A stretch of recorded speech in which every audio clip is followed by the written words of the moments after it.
This is Dolynny TV, ladies and gentlemen. Welcome back to another edition of Edmonton Oilers discussion. And yeah, you're wondering why this one's coming out about 45 minutes later than normal on, say, a, fun and dandy Monday afternoon. You can see I'm a little bundled up. It's a little friggin' cold out there. If you live in the province of Alberta or maybe northern Saskatchewan, I don't really know how far reaching this cold snap is. But if you know how cold it is anywhere in Alberta, you'd know why I'm so bundled up, and of course a good excuse to be wearing the Dolynny TV marked puff jacket. Oh, let me tell you. However, that said, the reason for the late video is not because of how cold it was, but because of the fact that we needed to get the news officially from, well, today's source, Bob McKenzie, coming in with a 2-gamer for Zack Kassian for the aggressor for attacking Matthew Tkachuk and beating him up because Tkachuk didn't want to put up the Dukes. However you want to frame the conversation, we've already done a 23-minute rant on that yesterday. We don't need to go back there. We need to discuss why it's a 2-game suspension and why this sets up something pretty important for the Edmonton Oilers moving, well, as we will be, towards the deadline. This is where things get interesting for our boys in copper and blue, orange and blue, whatever colors you identify with for the Oilers. Take your pick. Let's get going. All right. Number 1, 2-game suspension for Zack Kassian.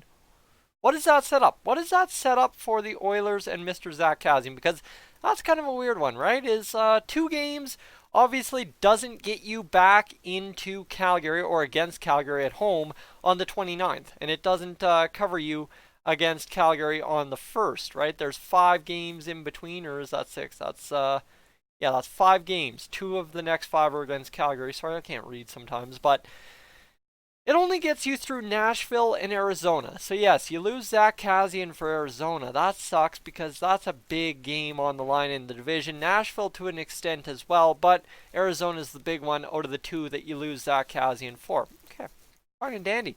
But you don't. You don't lose him for the rematch against Calgary January 29th. That's odd. That's really odd.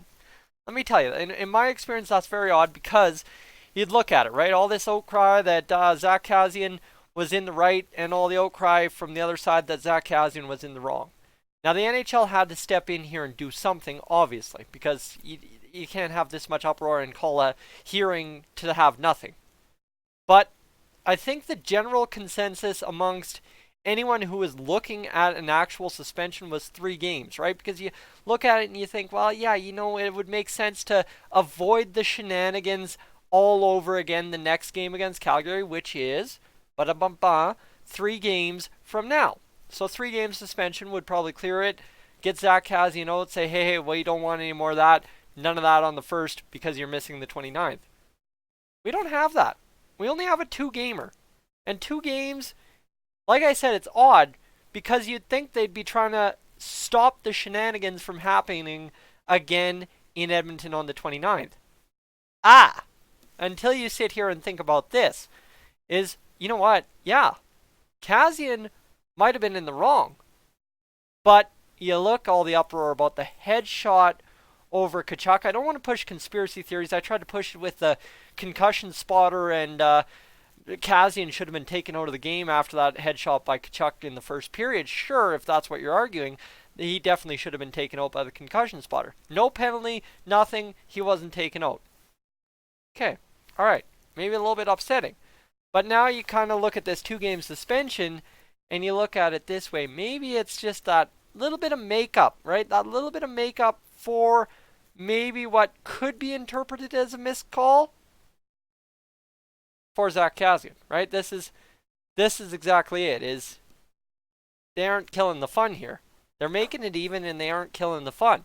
Because you have the fun of the storyline Zack Kassian and Matthew Tkachuk barring injury before January 29th, are both in the lineup for the Oilers and Flames January 29th at Rogers Place. That's a fun storyline. But outside of that, you've also got the fact that, right, is Zack Kassian's able to be there. And I lost my point. Sorry, my TV glitched out. But you look at it, right, is it's a makeup. That's what the point was. It's a makeup for Zack Kassian because he got nothing called his way, right? He took the 4, he took the 10, and now he's taken a 2-gamer. But this call, not basically a 2-gamer, not barring him from being back in the lineup against Calgary the next time out, is really the win here. This is exactly the win.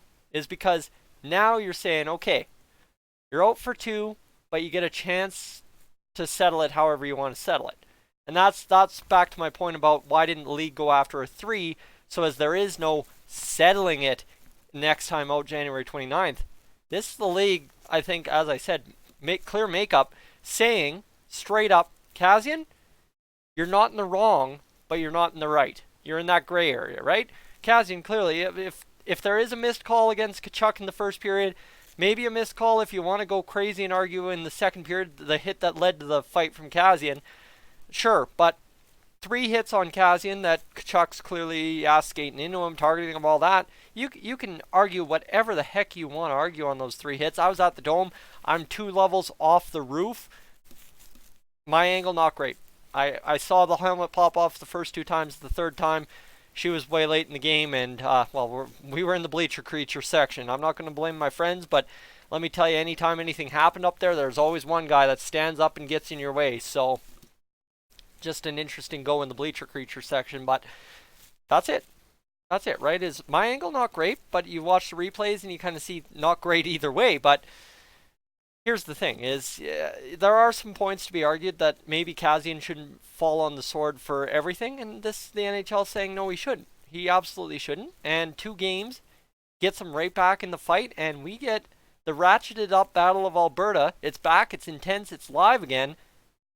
January 29th. And that's the beauty here, is the NHL didn't kill the fun.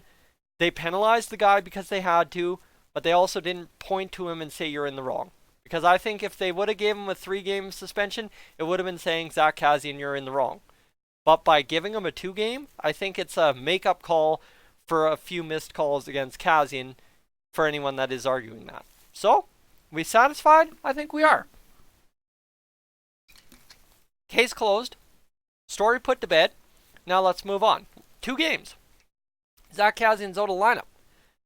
Why does that mean I'm talking about the trade deadline? It means we're talking about the trade deadline because we're scratching a guy like Jujhar Khaira right now. Pretty simple, Jujhar Khaira gets back in the lineup.